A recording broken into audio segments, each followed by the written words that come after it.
Hi and welcome to the second webinar of FDomes. My name is Joanna. You probably already know me if you were with us on the last webinar when we were actually joined by listeners from 33 countries, which is quite stressful to be starting another one with this knowledge, but hopefully we will bet this number this time.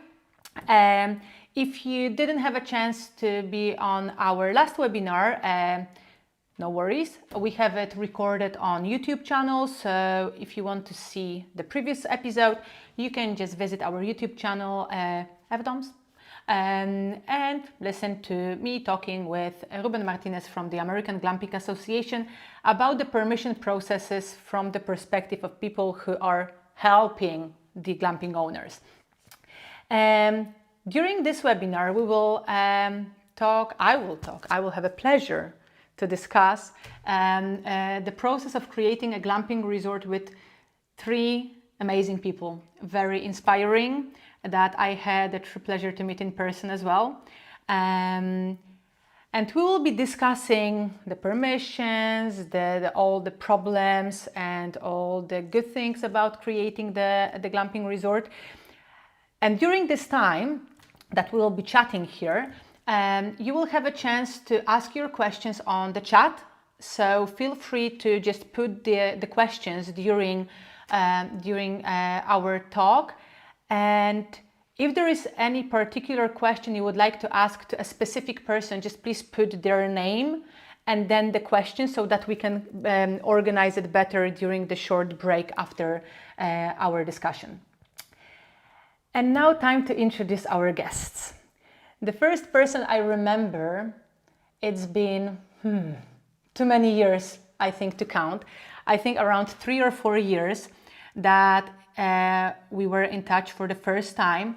And it was a very challenging project, very close to Poland actually, in Romania. And DUMITRITA sent us an email, and I remember it was like this sparkle from the beginning, and the idea and the determination, because as I've said, it's been 3 or 4 years that we've been in touch, but the idea goes back much farther.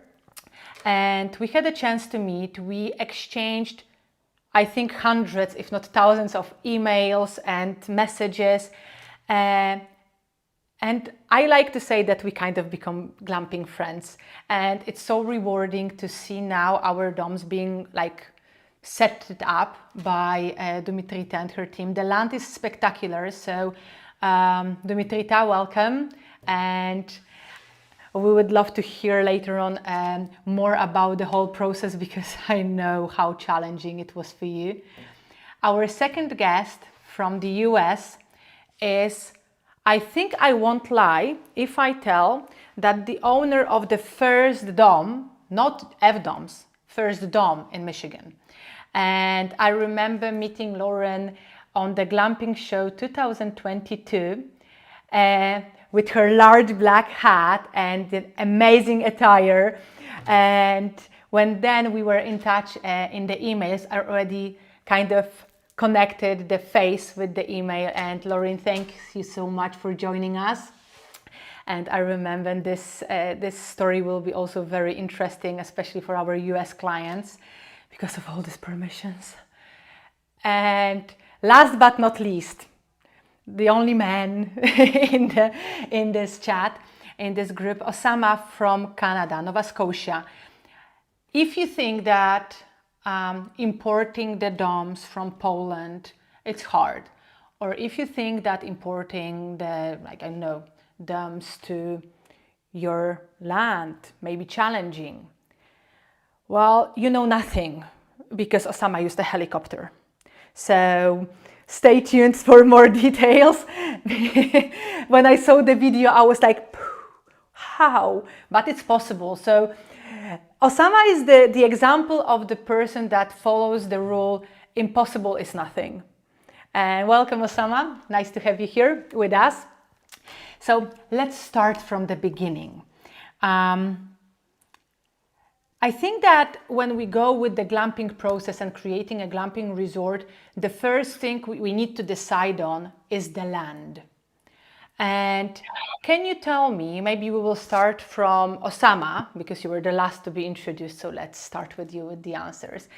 Why your domes are located where they are? What was the deciding factor for the land? And tell us more where they are located.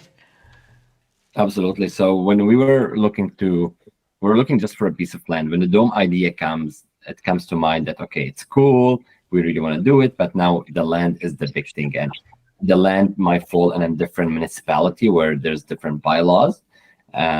So we, at the first few months, we looked at land which was like 2 hours away from where we are. We thought, this municipality, the bylaw might be easier there just because, they need more tourism.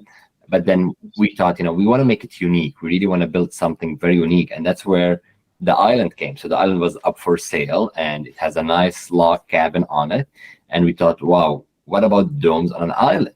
And, we were like, domes on an island, like that seems exciting. And especially it's next to Peggy's Cove, which is one of the most visited locations in Nova Scotia. That's only 4 minutes away from us. And that's where the whole idea started about, okay, what will it take to build it on an island? So that's where we started the purchase kind of the island first, before the dome, before everything, which was a hectic way of doing things.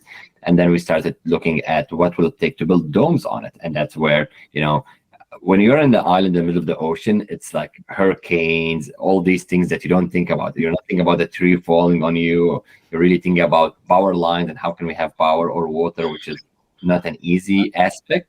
So that's where the whole idea started. But again, it was always about the view and imagining what would the dome view be from here, from the nice front of the dome. And that's where I start taking step by step to build them on the island.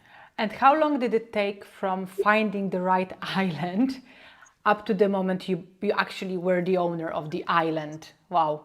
Not everybody can say that, oh yeah, you know what, I own the island. It sounds so good that to say I own an island, but if you see, I tell people, if you see the amount of work you need to do for an island, you would say, I never want to own an island in my life. But it really didn't take long. Like we did a site visit in January to the island. It was a cold day, went on this big fishing boat. That was the only way to go check it out. We checked out in January. We were able to close on it in April. We got the domes in May. We built them in June, July, and we opened in August. It was a quick, we were so fast on like, okay, we're going to move ahead. We're going to have them. Again, weather wasn't helping, but we were able to move. We remember, like moving from day one to day one, it took us less than 8 months to get the domes up and running. So it was So from the moment you found the island up to the moment you had the domes up and running, it was only 8 months? From January 5th, I would say, till August 5th, we were able to launch. So it was in that period. And that's, again, mentioning transporting, figure out water system where we build salt water from the ocean and we make it fresh water on the island. We will leave it for later because I want to hear more about the infrastructure. Yeah, I think that Tom Hanks would refer that you don't want to own an island from Castaway. Dumitrita, how was it with you? Because I remember like you are experienced actually in running a camping business. So what was the deciding factor of putting the domes where they are? Why this piece of land? Hi, Joe. Thank you for the invitation and for giving us the opportunity to talk about the project. It's a project that we've been dreaming about several years now, even before the pandemic, when the concept was very little known in Romania. We are not running a camping, we are running a venue, an event venue, but an outdoor event venue, and we are renting kayaks there. And all the times we were considering an accommodation spot to give the opportunity for the people who want to stay one more night here in Piatra Neamț. It's not such a big city. We have here about 80,000 people in Piatra Neamț. It's northern part of Romania, but it's a very beautiful area, a mountain area. And we were looking for a land in a mountain area, not far from the main attractions.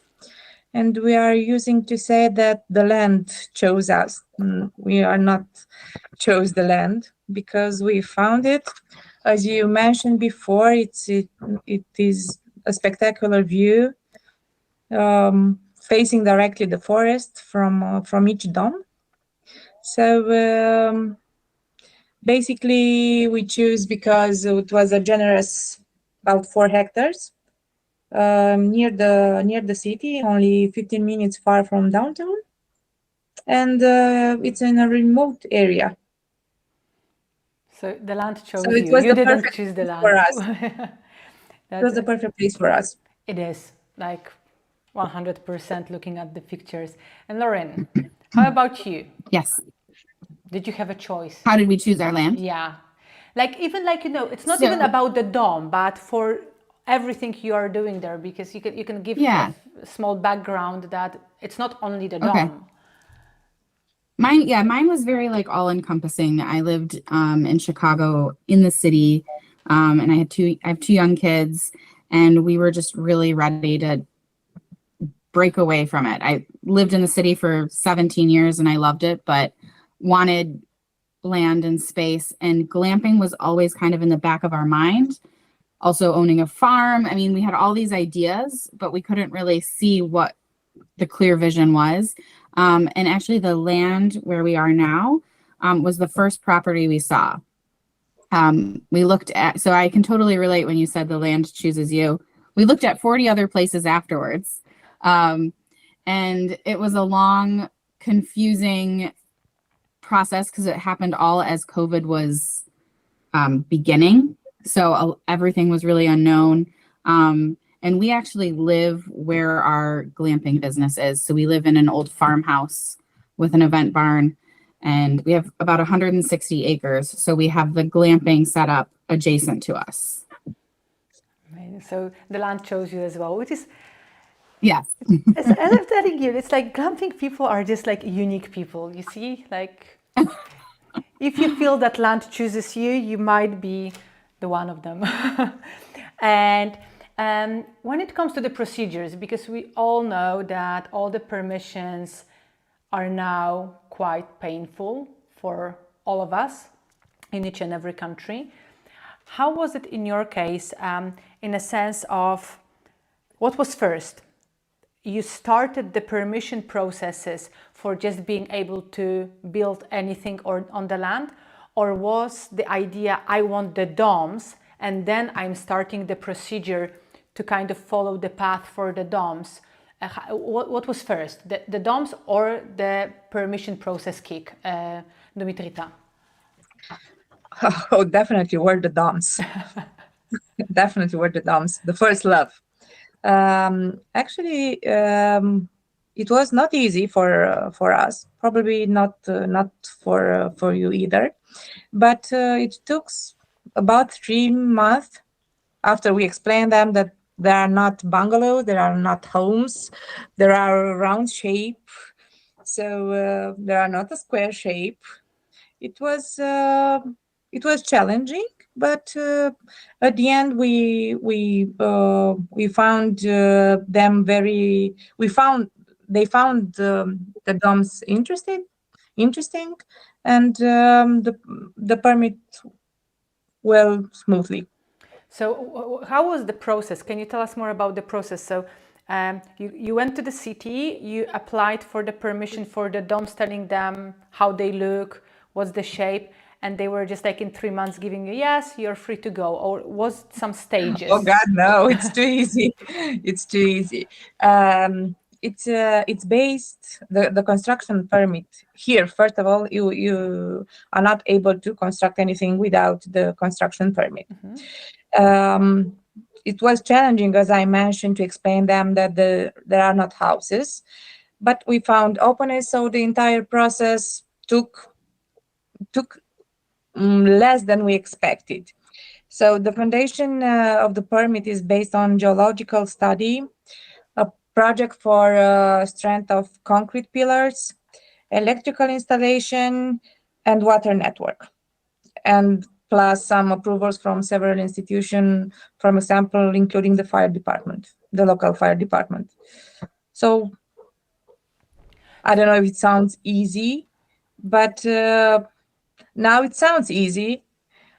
Because you When did we it. have time, it sounds horrible. But it was like it was enough to just gather all the papers and present them. And were there like some sittings?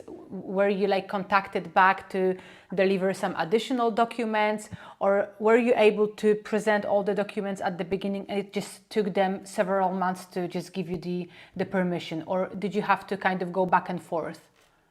No, when we had all this project for each part of, as I mentioned, concrete, electrical, water, and so on, we send them to the local authorities, and they will decide about the permit. And if they need any extra information, they will ask for them. But we tried to fully accomplish all their requests, to not have so many back and forward. Perfect. And OSSAMA, how was in your case? Because 8 months, well, it's very fast on the island. So how, like, you bought an island, and if it's your island, you can do whatever you want on it, and you don't need any permissions. You're the owner and you're the king of the island, or how does it work? You would think that, you know, it's an island, it's the middle of the ocean, who cares? But it's not. So permission was very interesting, just because at the beginning the municipality didn't know that the island actually falls under them. They haven't done island works a lot in the past, so that's where we needed to start that conversation about what bylaws and what can be done and what can't, and then trying to kind of show them what a dome is. Like, it's as much as domes are everywhere nowadays, it's still a conversation about what does a dome look like? Is it a seasonal structure? Is it a full year structure? All these different aspects of it. And in our case, it was a bit different because we're off grid, so we don't have like a full septic systems running and all these areas that's needed if you're building a dome anywhere in the city, where we're very eco-friendly with all these areas. But the process was like, you know, what's the platform's going to look like? Because, you know, we were building like a very strong platforms for each dome, just again, they're hurricane proof, all of these things. So we got an engineering company to work on the platform. And then after the platform, we start working on what's going to be on the top of the platform. Of course, the engineers worked from the beginning on it's going to be a dome, and what's the dome might take, and how much the hot tub weights, and all the different weights, the structures they have to do. But that was the first. And then we got basically to get approval for the decking. And then from there, once that approved, then we get inspector to the island, which is they're like, okay, so how can we get an inspector to an island? Is there a ferry? Is there like, no, not really. You know, we will have to take them. And then the next step will be the dome itself, and what would the dome have inside and all these stuff. A big thing for us was that our domes are very seasonal. Like, they were really seasonal. We're not open all year. We're fully off grid. So, you know, it's all solar, all these different areas. So that helped us a bit. Wasn't as easy, but again, it was quite the process to get them like up and running. So you presented all the documents, and did they decide and give you the permission step by step? So first the decks, then the domes, or was it at one Absolutely. sitting? So yeah, it had to be like a step by step. So okay, we can build the deck first. Here's the deck. Okay, what do you want to put on the top of the deck, and what's like the whole railing, and what's the all the areas around it to meet the code. And that's where we continued working on it. But again, we started that process right in April. Like, we didn't really wait till the domes arrived to do it, because we had all the aspects of the dome. We knew where we want to put the domes right away. So we started that process in April. So till that was done, and we were pushing, just because the domes are a small structure, it's a season structure. Well, building it in a deck, you know, even you need a deck approval. Again, approval comes quicker on that area. So that's where it all started.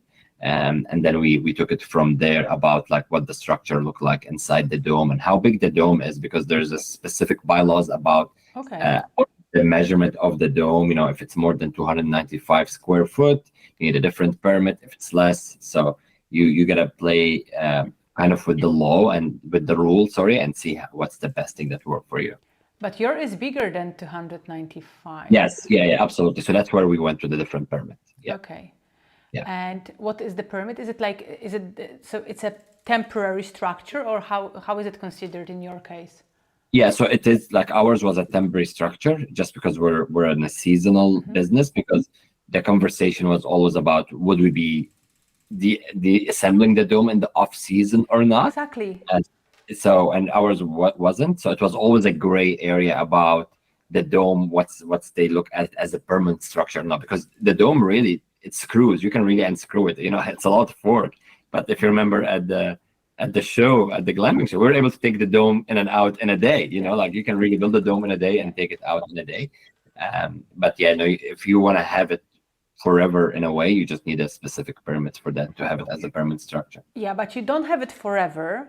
You are seasonal, so it's kind of temporary, but you don't take them off for winter.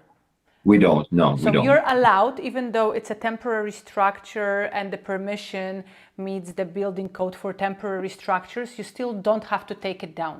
Yes, yeah, it's better if you do, but you don't in a way. Oh, okay. Yeah. So it's a gray area. So it's a very gray area when you meet with different staff about what can be done. But again, it's seasonal. It's on an island, so you're not in like an area where there's a lot of houses, or you're in a different area. Okay. Lauren, I remember your process. It was we were laughing that it's a killing me softly process, because we met for the first time, then we met on the show that was still in process, then we met in 2023, and you were like, yeah, it's been ages because of the sittings. How it was in your case, because you said that on the land, you not only do you have the domes, but you also have the farmhouse that you live in and several different structures. So how was the permission for the geodesic dome that is first in Michigan? So you were the pioneer of even a geodesic domes in your state. How did it go? Because I remember it was a very long process for you. Yes. So when we purchased this land, we always wanted to have a dome. So I've followed FDomes for a while, but we took the easy route and started with canvas tents, because in the state of Michigan, you can have 4 campsites without any kind of special permissions. So that was kind of where we started. And then we went to get our zoning adjusted in our county, and we got the zoning permission, which took several months, mainly because we live in a very small town, and kind of what you both were mentioning is like a dome. It sounded like a spaceship for like, I mean, it was scary. Like, whoa, what, you're not going to have a log cabin? So sometimes change and new things are really scary for people to accept. And what OSSAMA mentioned is the gray area. So there was a lot of gray area. They didn't really know how to categorize us. And that just took time to figure out and how to, where to put it as. So we ended up getting a special use permit. So we had our zoning. Then I went ahead and bought the dome. And then our issues really came from the building permits. So the building permits is what really held us up. And it was really one inspector out of the 4 inspectors that you have to have here. So you have mechanical, you have electrical, and so forth. And the mechanical engineering guy, I mean, held us up for over 6 months. So that is not something. I thought we were really golden after our zoning approval, but it was the building. And a lot of it is, there are a couple other domes I found in Michigan, but the domes that are up do not have a bathroom inside. And so they just built it, and that was fine and easy. And now I understand why they built it without a bathroom inside, because it was a much easier process. And we also had to put septic and water. We have a farmhouse, we have our own septic and water, but for the dome, which is on another piece of our property, we had to put everything in. So getting electric up there, it was all doable, but because no one had done it, it just took a long time. How many years, not months? How many years was it? Probably, like, if I added it all up, probably 2 years. 2 years. Yeah, this is what I kind of recall when I was counting our communication, emails. Our emails, yes. Yeah. And for us, one of the big factors was we always wanted to have a dome, but the entry point financially, we're just self-funded. Putting up a tent is really easy and financially, much more attainable. So we really had to secure the funding to put the dome up. And then we were trying to get all the permissions as we were doing all of that. So yeah, I would say 2 years.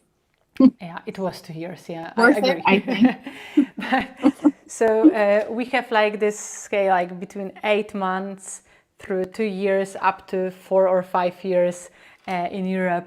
And yeah, how about the infrastructure? Because in all of your stories, the infrastructure was somewhere there when you were talking about it. OSSAMA, you are totally off-grid. How do you do it? Like, people need water, they need sewage, and they need the electricity. You bought the island that I assume was empty, there was nothing. How did you sort all these 3 aspects? So when we bought the island, actually, it had a cabin on it. So there was a log cabin built on it So there already. was something like water So or there was sewage? something- And they did have septic on it. So they did transport this big septic tank. So there was a very unique septic system on it. But that was just for the cabin. For the domes, we couldn't tie into that septic system because we would have to get the domes like 20 feet next to the cabin, all of them. And our goal was to keep the dome away from each other, actually, at least, 100 feet or more, if possible.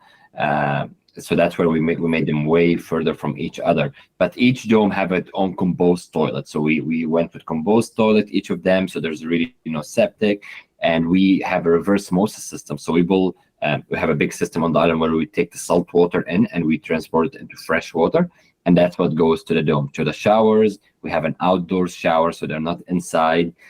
So we kind of really played with it on what's needed. And then for the septic, we have a tank actually under that gets emptied. It gets taken outside the island every few weeks, and it gets emptied and brought again to the island. And then power, we're fully on solar. So we have a generator that used to run 24/7 when we first bought the island. So that was a lot of expense. But then we just moved fully into solar. So now we're 100% into solar, all our domes. We're actually even inserting air conditioning in the domes that run off solar fully.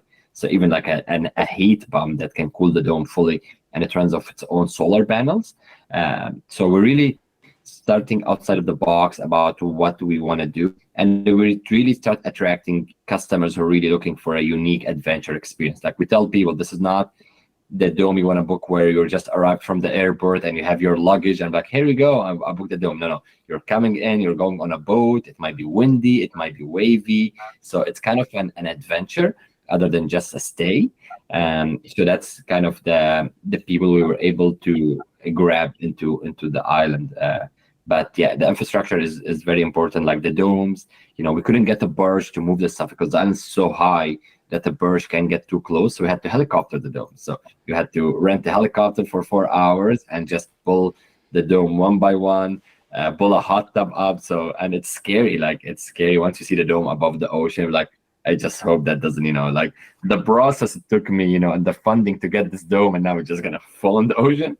But it's actually way cheap. And that's the thing. You're just gonna ask. You always gotta ask to get an answer. Like, when I tell people I want to get in a helicopter, they're like, what? This is going to be like a $50,000. It's not, renting a helicopter is a $1,500 an hour. It's $1,500 only for an hour. And once they come, they spend 3-4 hours once they're up there. So it costs us maybe $6,000-$7,000 to move all the domes. Where if I was to get a barge, it was going to cost me over $15,000 plus labor because I needed a lot of people to move stuff around. Where the helicopter would say, this is dome A, just drop it at dome A. This is dome B, drop it at dome B. And we moved all the wood. So I tell people, you always got to ask around. You always not just going to take what people tells you about, oh, this is going to be very expensive to do. Why is it very expensive? Let me check different suppliers. So that's the area as a dome resort, like you want to start your resort. My biggest advice is you got to ask around and get the best answer. Again, it might not always be the best price because, again, you might be building a premium thing. You don't want just any work to be done. You want a good work, but it's really important. And can I ask, if you don't want to share it, I understand, because you're running on solar. Yeah. what is the consumption of the energy per one dome? So it's not much at all. It's barely like our biggest thing in the dome that uses power is our Nespresso machine, our coffee machine. George Clooney, your fault.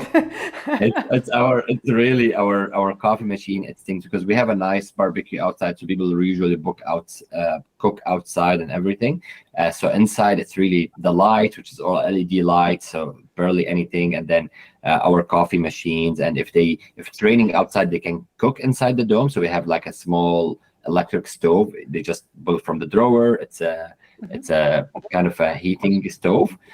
But it's not much at all. So really, I would say under 3,000 kilowatt each dome, and that's per day. Like, and it's including heating the water for the shower. Yes, and so the water in the shower, they're propane showers. So they're very unique propane showers. So it heats as you use it. So it's really cool. Yeah. Smart. Nice. Yeah. Nice.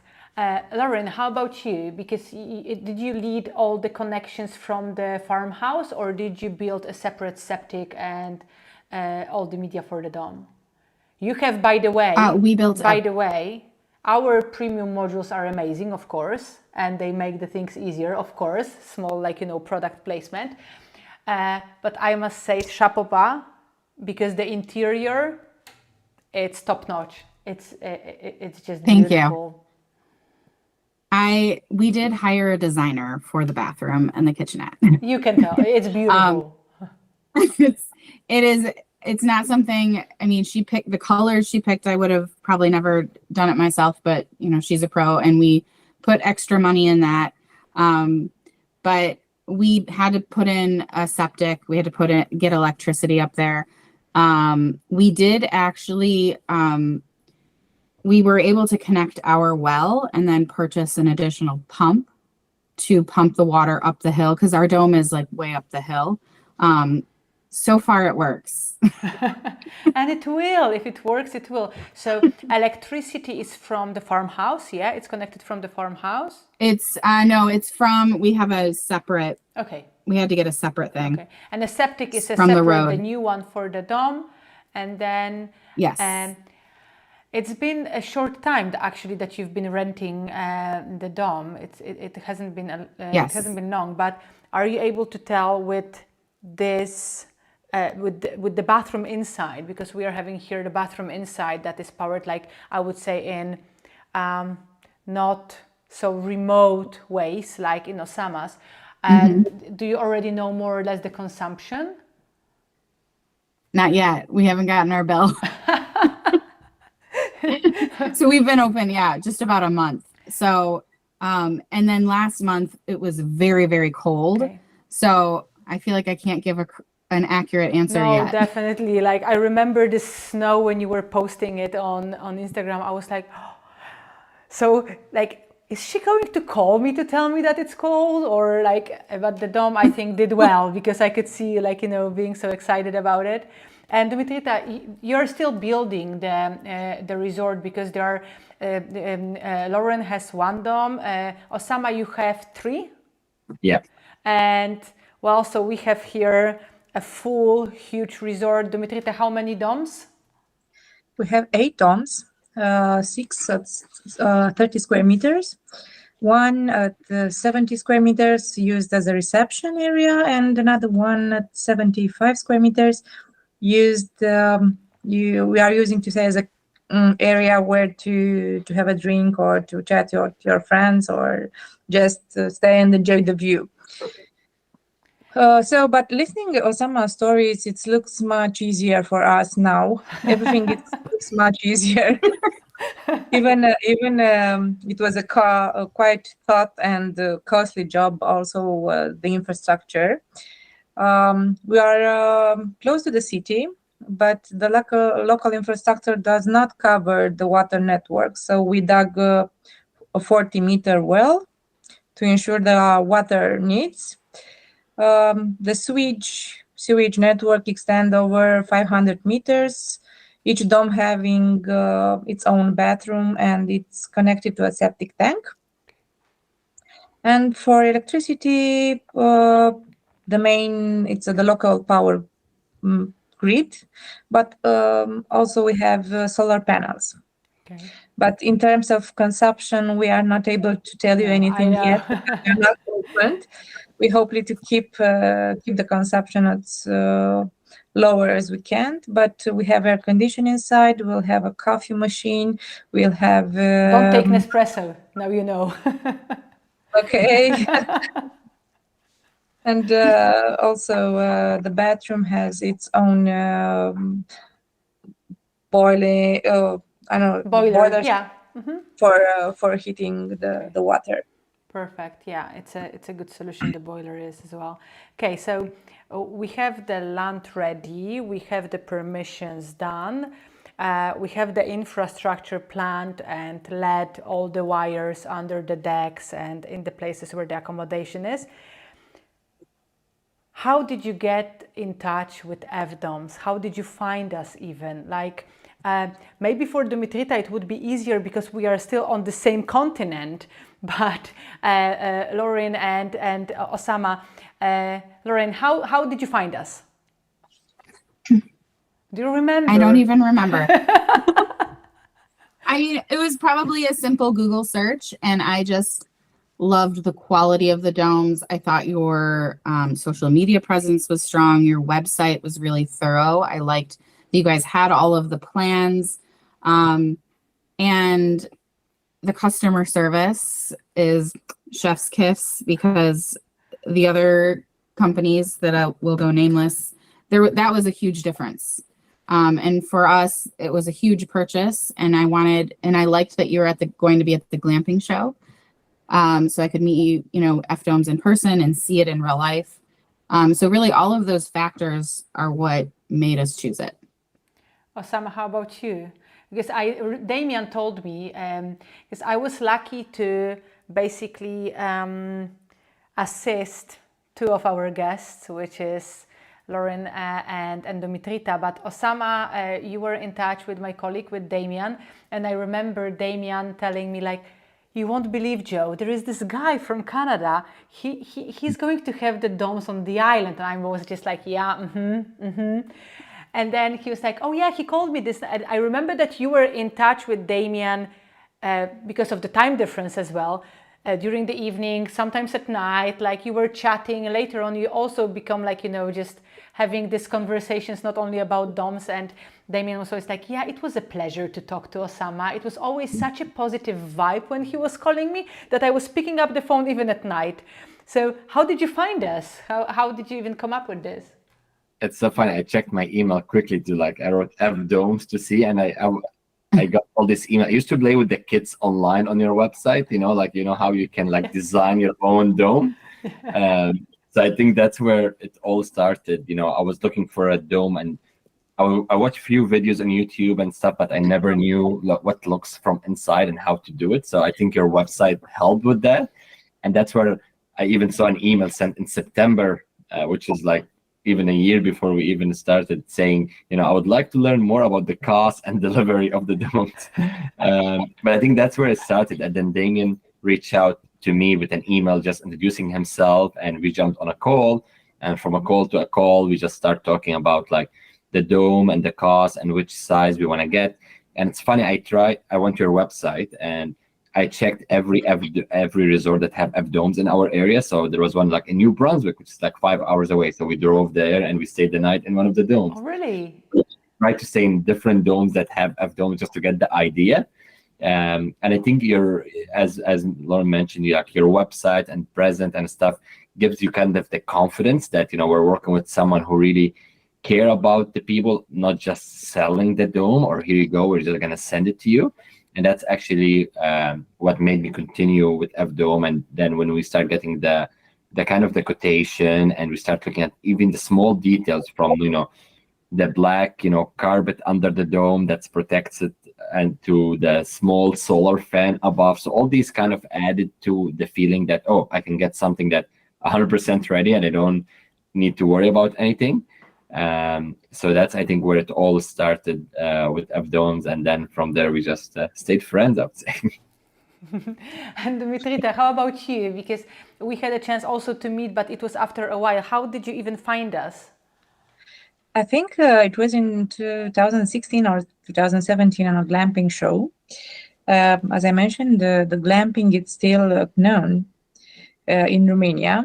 We're just looking for different type of accommodation, and we saw the domes. We love them, and after that, we follow your progress, your continuous desire to improve your site, your changes you are doing all the time, and we greatly admire this thing. And after that, we follow the discussion, as you mentioned, 3 or 4 years, and extend quite a bit, and probably you're showing a lot of patience and being very receptive to our needs, and that makes us to choose FDomes. Oh, thank you. It's like, it's like these touching moments that you need to breathe in and breathe out.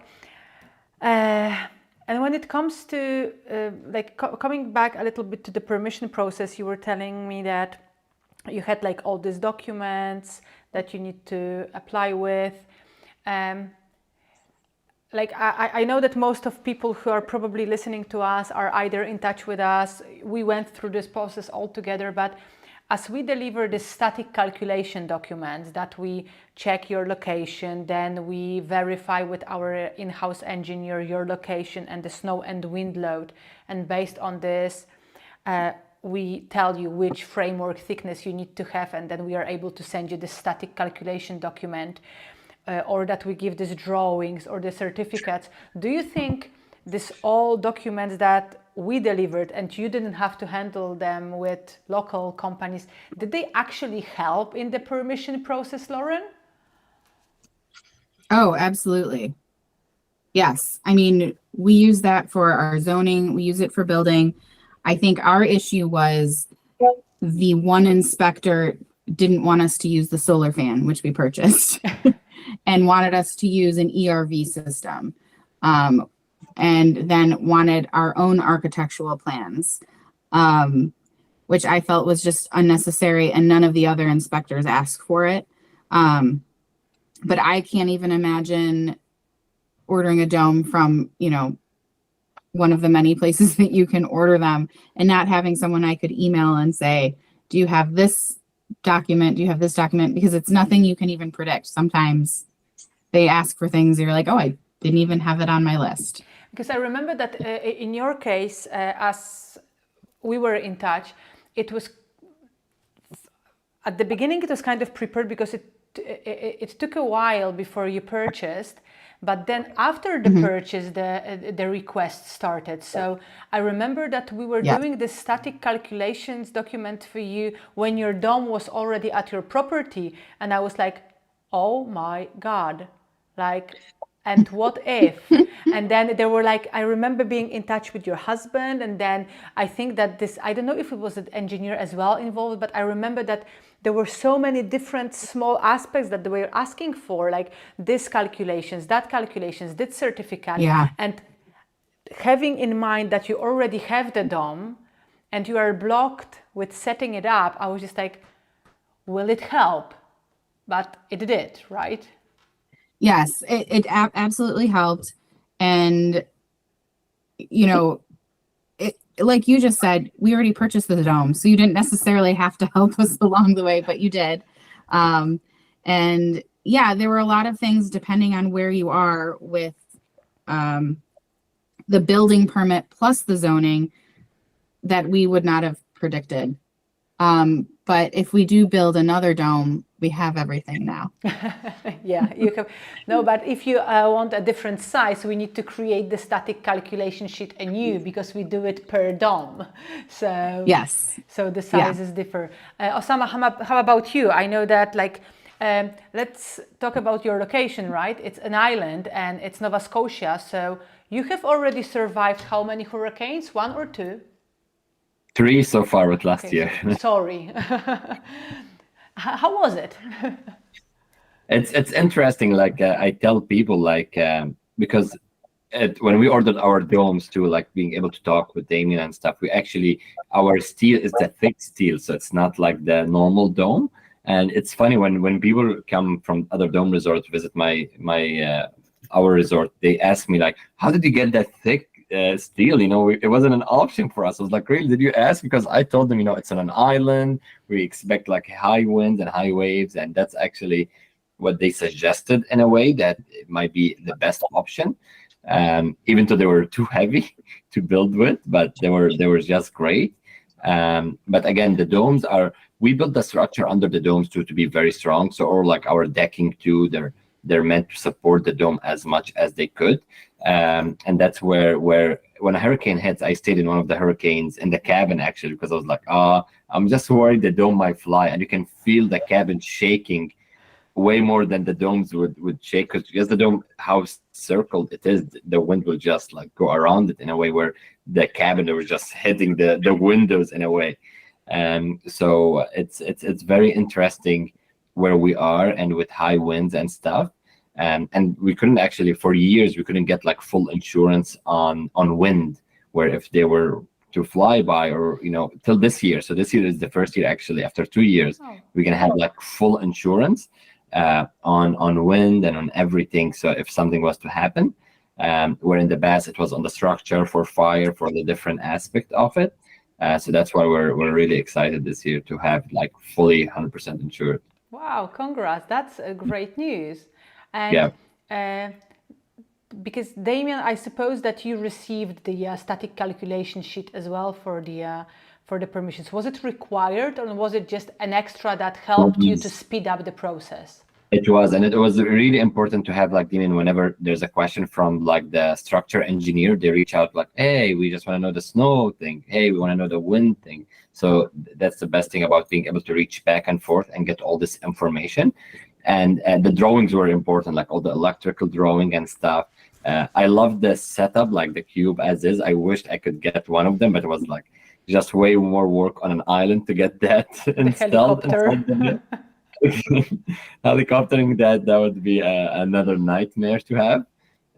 But it was really helpful to get all these documents, even the decking itself, like the drawing of the decking, because like as someone who was never in the construction industry, I might not know what it looks like, the deck under it, you know, and I might just get a quote for this big deck that it's overkilling. So all of these really help in kind of making decisions going forward with the build. Pastor, oh, that's glad to hear that. Yeah, I was always thinking, because our first question when we meet a client for the first time, it's always, please send me your Google Map pin. And it's not because I want to check, it's just because I want to make sure that you will receive the dome that is suitable for your weather conditions. And even like with Lauren, we had this situation, because I think it's an HD frame in your case, so it's the one in the middle. And I was telling you that, no, you need this frame, you need this frame. And then it turned out that they asked for the documents after the sale. So I was just like, okay, we have the good frame, so we can do it upfront, but even afterwards, when the dome is there and you're asked to just deliver additional documents, it's just so easy to do it when we check it at the very beginning. So if we are asking you, our dear listeners and viewers, about your Google Map pin, it's for you to avoid any issues with the local permissions. And Dumitrita, how about you? I remember we were calculating the frame as well. Did the permission process require the documents as well? No, they were not required, because mainly they are not dealing with geodesic domes, and they were not able to have a checklist with all the documents, but we provide them, and it was much easier for us to receive them and to have them, and all the documents and support you provided were indeed crucial in permission process. And without them, I would have likely been significantly harder, or even, let's say, impossible sometimes, to set up the domes. And the documents, as Lauren and OSSAMA said, are essential. The structural plans, electric and plumbing designs, and so on, are making our lives much easier. Yeah, it's always good to help, and especially that you have 3 different dome sizes, and we were calculating the advised frame for each of them, and they differ. So there are half of the domes are standard frame, one is like I think HD, one is like even thicker. So based on the dome size and the location, sometimes it happens that you have 2 different sizes in one location, and they need 2 different framework thicknesses because of the size of the dome. Yes, we have 2 different. 2 different frames. Yes, 2 different, and we'll see how it works on snow. But on wind, it works marvelous. Great, great to hear that. We will be heading to the end, but I have one last question. A bit personal, I must do it, like, you know. I won't be asking you if you recommend FDomes to other people, because we are here, we are having this webinar, and we are in the relations and in such contact that you agreed to share your stories and actually some, like, you know, insights that are very useful for people who are just starting the journey to avoid the mistakes or to follow your steps. But I wanted to ask you about one nicest memory that you recall in the whole process of creating a glamping resort with us. So from the moment of the first contact up to this point today, what is like when someone says FDomes, what do you think, feel, I don't know, what do you have in mind, which situation? Is there something like this when talking about FDomes, when people ask you about geodesic domes, OSSAMA? I think it's like FDomes becomes like a family for you. It's not just FDomes in Poland, but even here in Nova Scotia, for example, like everyone who have a domes resort and they have their domes from FDomes, we have like the best relationship with them because we share something in common, which is FDomes in a way. You know, each of us might have had their own tough ways on getting approvals or building their domes, but like when I see, you know, there's like maybe 10 resorts here, maybe 5 of them with FDomes, and when I reach out to them, you know, we're like a family, become a even though we might be competitors in real life, you know, each different dome resort, but just having that FDomes between really helps a lot. And really knowing that there's a team behind in Poland ready to answer any question at any time. And I would say my favorite moment, of course, the second the domes arrived in Nova Scotia from Poland, you know, because we got ours in COVID. So that was a very interesting time with shipment and everything. So, but seeing the domes right in front of you and the FDomes sticker on it, I think that's the prouder moment. Yeah. And that, yeah, they really exist. They sent it from Poland. They are here. So. Yeah. And Dumitrita, how about you? Actually, I cried when your colleague Pavel finished assembling the first dome. Oh God. The 75 square meters dome. And all this way, it was important that we received encouragement and we felt you alongside with us all the time. And I believe that that makes the difference. So we're not telling to the people watching us that FDomes is the best. We are convinced that you are the best and the best in many aspects. Thank and one aspect which counts more, it's the openness and to feel all the time that you have a partner to talk to discuss all the matters and to encourage you on this process. Glad to hear that. I'm happy that I was next to you during this process because I remember the struggle and I remember like there is not a lot of, and I truly say it from the bottom of my heart, there is not a lot of people who have such determination like this lady, like this, like I don't even remember, it was like 2016 or 17, I wasn't even in FDomes that day. Yes, like, that's you know, right. These were the days I was still in some other company and Dumitrita was already with FDomes planning the glamping resort and against all odds, well, we are almost there, like 2 months before the set, like the launch, which is amazing. And yeah, this story is always, when you said that you cried when the dome was up, when Pavel, because you had the supervisor option, when Pavel finished setting up a glamping resort, I remember signing the agreement with you and I was like, oh my God, it's really happening. It's just like, and I Happening. felt as if I was helping a friend after so many years of communication. So for me, it was also a very touching moment, but I cannot tell about it because we are on vision and my eyes are getting like, you know, kind of glass. How about you, Lauren? Well, I echo everything that they both just said, and it is emotional because you invest so much time, you invest your money, and it does feel like a community. I really loved just the connection of seeing your website and then meeting you in person, and you guys were so professional.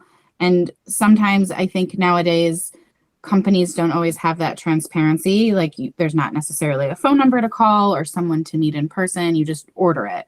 And I really liked that you were accessible and, you know, returned emails so promptly. And you can sense that you guys care. Even when we were building our dome, it's, you know, it can be so challenging. And I reached out to people that I knew had FDomes, like disco domes, and everyone was so helpful. Like no one is gatekeeping the information, even though we might be competitors. So yeah, that would be it. Yeah, because we are the FDomes family actually, and I kind of feel like this when I visit, like for example the glamping show, and I see my clients, I'm just like, oh my God, and we are just hugging and talking as if we've known each other for like ages, because we do, because these emails, these Zoom calls, they kind of get us closer together. And OSSAMA, who spent 2 days with us during the glamping show, actually talking with our potential clients and being like the 6th person on the FDomes stand, and people were like, do you work here? And he was like, no, I'm just the owner. So thank you for that again. We will take like this 2-3 minutes break, during which we will kind of gather the questions for all of our guests, and we will be back in 3 minutes.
Pretty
we are back. I got the sign that I can talk, so I'm talking.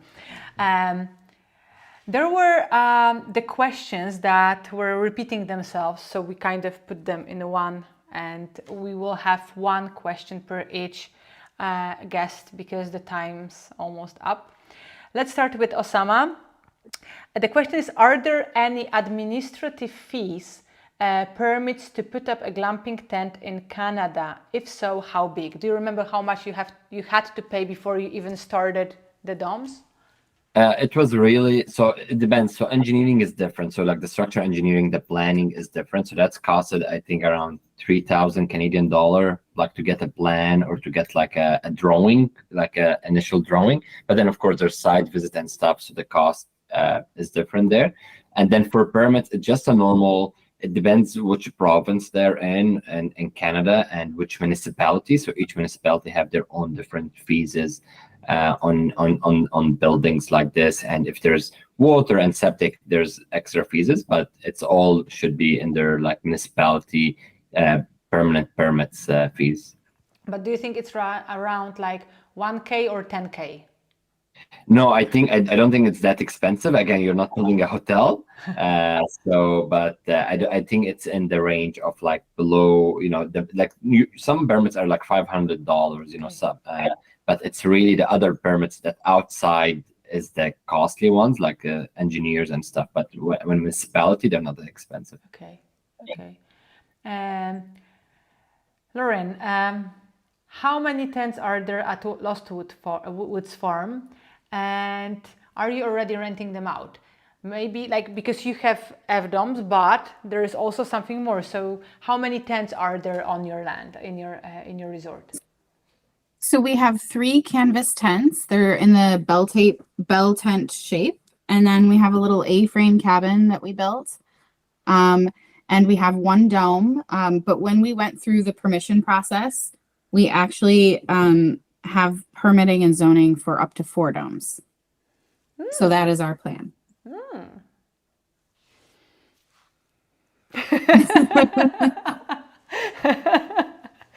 You know, I'm here for you, right? We will make it happen.